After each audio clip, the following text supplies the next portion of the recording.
네, 이슈앤피플 시작하겠습니다. 수도권의 쏠림 현상이 심화가 되면서 지방시대를 열어야 한다라는 이야기는 오래전부터 나오고 있죠. 이 온전한 지방시대 구현을 위해서 대구가 주도해서 영호남을 아우르는 남부 거대 경제권을 구축해야 한다라는 주장이 나오고 있습니다. 이와 관련한 내용 자세하게 좀 알아보겠습니다. 박양호 대구정책연구원 원장 모시고 이야기를 나눠보겠습니다. 어서 오십시오. 예, 안녕하세요. 네, 안녕하세요. 반갑습니다. 자, 앞서서도 말씀을 드렸는데 온전한 지방시대를 위해서 대구가 주도해서 이뤄내야 된다라는 주장이 나오고 있습니다. 이게 단순한 주장이 아니라 대구가 지리적인 측면이나 여러 가지 기능적 또 도시 체계적인 측면에서 한국의 전략적인 요충지가 될 수 있다라는 주장인데요. 그 주장의 이유에 대해서 좀 설명을 해주시면요. 우리나라 국토 공간을 연구해 보면은 지역마다 어떤 특장들이 있습니다. 그런데 제가 대구 정책연구원에 가서 대구를 집중적으로 연구해 보니까 대구가 세 가지 측면에서 중요한 점이 있다고 재발견되었습니다. 첫째는 영남 지방의 정중앙에 위치하고 있습니다.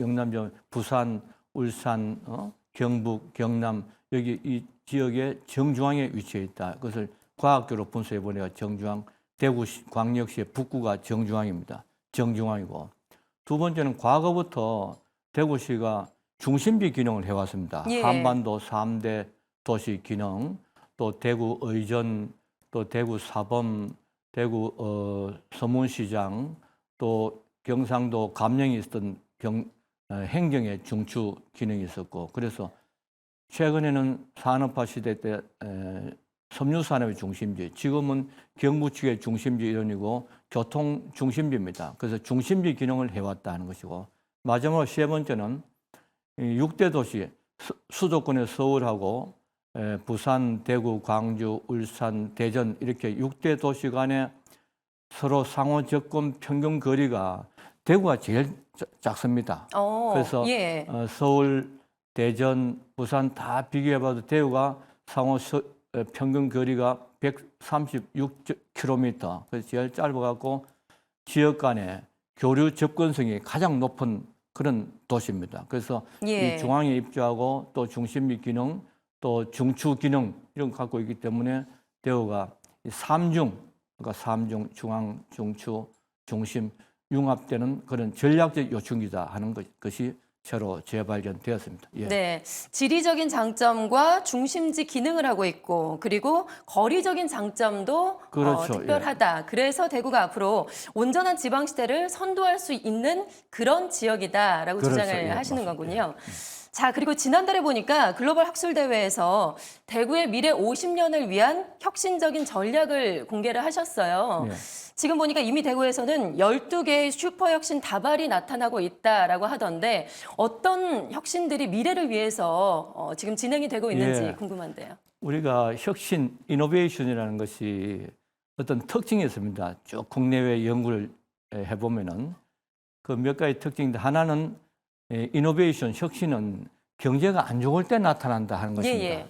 두 번째는 혁신은 긴 시간 동안에 나타나는 것이 아니고 짧은 시간 동안에 나타나고 그러고 나타나되 무더기로 그러니까 왕창 나타나는 그런 특징이 있습니다. 그 대구가 지난 2022년 7월부터 한 2년 동안에 대구 혁신이 왕창 무더기로 짧은 시간에 나타났습니다. 그게 좀 모아보니까 대구 혁신이 100개더라. 그래서 대구 이노베이션 100, 대구 혁신 100 그런 브랜드가 지금 새로 생겨났고요.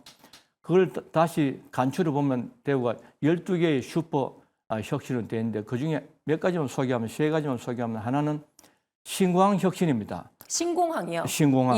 대구 경북 신공항 특별법이 작년도에 만들어져서 대구 군위군이 편입되면서 군위군에 대구 신공항이 신국제관문공항이 새로 건설됩니다. 그래서 그 일대에 신공항 경제권이 생겨나고 물류단지, 첨단산업단지, 또 에어시티, 그리고 그 규제가 자유로운 프리존이 만들어지고 그래서 거기에 새로운 복합 경제권이 생겨나고 그것이 신공항 혁신입니다.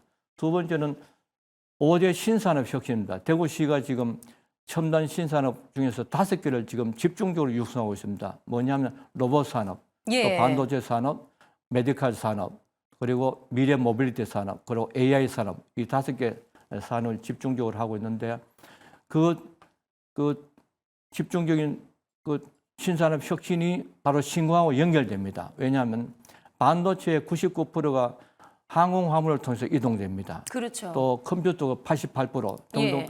신산업 육성화돼 이 가까이에 신공항이 있어야 되는데 마침 신공항이 건설되니까 신공항, 신산업 이것이 하나 패키지로 혁신되고 있습니다. 예, 물류 유통이 또 중요하니까요. 그렇죠. 예. 그럼 마지막으로 군위가 편입되면서 대구가 특별시, 광역시 중에서 면적이 가장 큰 도시가 되었습니다. 1,500평방킬로미터.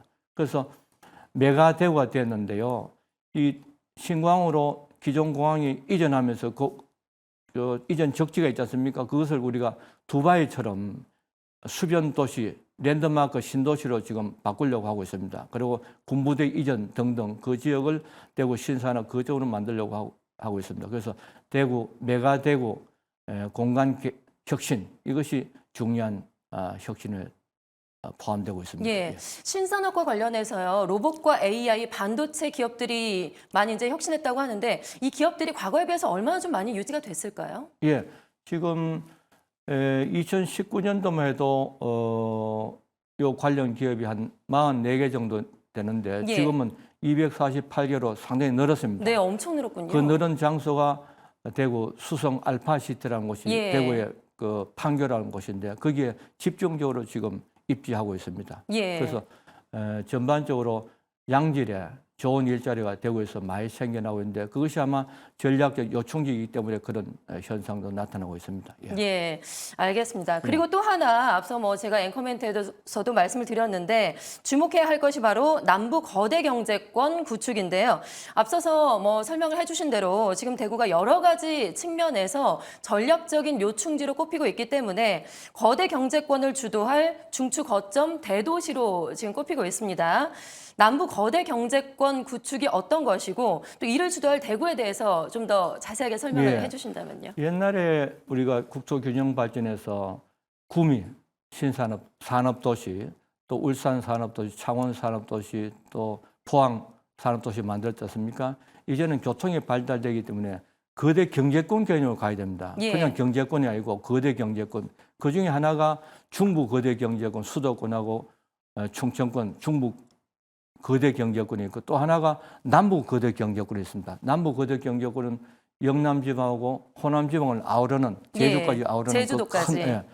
그게 1,800만 명의 인구가 거기 살고 있는데 그 지역을 집중적으로 육성하는 것이 중요한데 마침 대구에 신공항이 들어오고 또 달빛 고속철도라고 대구하고 광주하고 영호남을 연결하는 고속화 철도가 만들어집니다. 네. 달빛철도. 이번에 본회의를 통과했죠. 예, 올 통과했는데 그래서 그것이 두 개가 신의 조가 나왔고 과거에 없던 새로운 벨트가 형성된 산업, 네. 그 산업 신산업 벨트, 물류 벨트, 그다음 여기에 뭐 담양, 장수, 고령 등 관광 문화 지구가 지금 여기 산지에 있습니다. 그래서 관광 문화 벨트. 그리고 여기가 역세권이니까 철도니까 역세권이 개발되지 않습니까? 역세권 도시 벨트. 이 4대 벨트가 개발되면은 남북 거대 경제는 거대한 동서 융합 벨트가 형성됩니다. 그래서 거기에 1천만 명의 우리 계산해 보니까 1,000만 명 정도의 교류 인구가 새로 생겨나고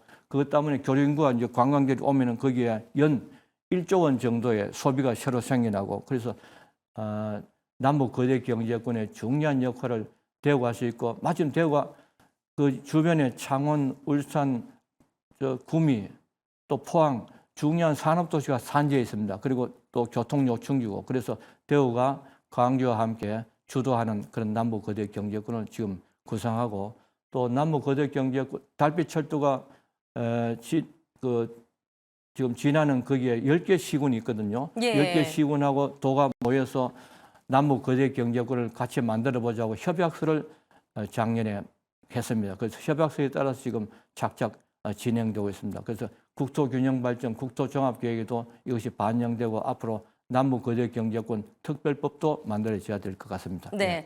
도시가 활발하게 좀 발전을 하기 위해서는 무엇보다도 우리 청년 인구들이 정착해서 머무르는 게 중요할 것 같은데요. 대구에서도 우리 청년 인구들을 뭔가 잡기 위해서 여러 가지 프로젝트나 활동이 이루어지고 있다고 들었어요. 어떤 정책들이 있는지 좀 소개해 이거 주실까요? 참 중요한데요.